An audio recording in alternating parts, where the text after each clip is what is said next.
Darkness by Lord Byron.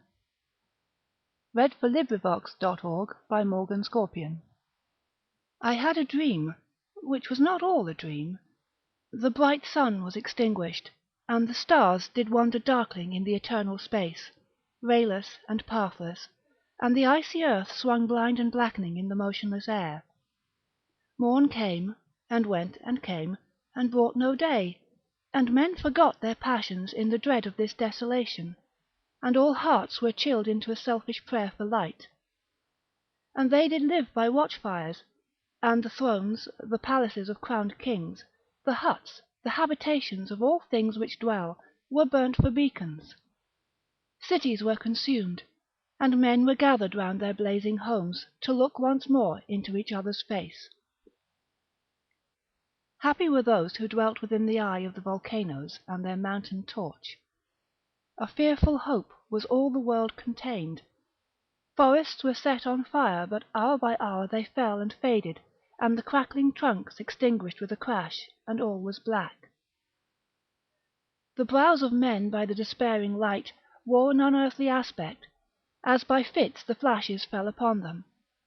Some lay down and hid their eyes and wept, and some did rest their chins upon their clenched hands and smiled, and others hurried to and fro, and fed their funeral piles with fuel, and looked up with mad disquietude on the dull sky, the pall of a past world, and then again with curses cast them down upon the dust, and gnashed their teeth and howled.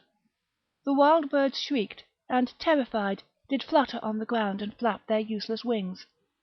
The wildest brutes came tame and tremulous, and vipers crawled and twined themselves among the multitude. Hissing, but stingless, they were slain for food, and war, which for a moment was no more, did glut himself again. A meal was bought with blood, and each sate sullenly apart, gorging himself in gloom. No love was left. All earth was but one thought, and that was death, immediate and inglorious. And the pang of famine fed upon all entrails. Men died, and their bones were tombless as their flesh. The meagre by the meagre were devoured.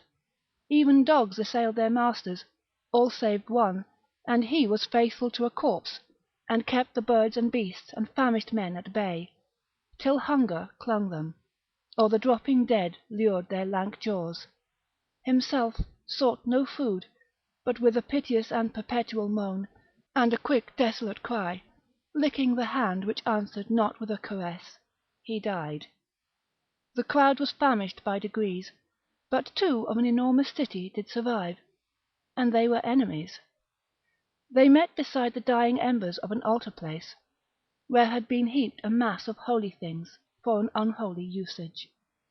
They raked up, and shivering scraped with their cold skeleton hands the feeble ashes, and their feeble breaths blew for a little life, and made a flame which was a mockery. Then they lifted up their eyes as it grew lighter, and each other's aspects, saw and shrieked, and died, beheld even of their mutual hideousness they died, unknowing who he was upon whose brow famine had written fiend. The world was void, the populous and the powerful was a lump, seasonless, herbless, treeless, manless, lifeless, a lump of death, a chaos of hard clay. The rivers, lakes, and oceans stood still, and nothing stirred within their silent depths. Ships sailorless lay rotting on the sea, and their masts fell down piecemeal. As they dropped they slept on the abyss without a surge. The waves were dead, the tides were in their grave. The moon their mistress had expired before. The winds were withered in the stagnant air, and the clouds perished. Darkness had no need of aid from them. She was the universe. End of poem. This recording is in the public domain.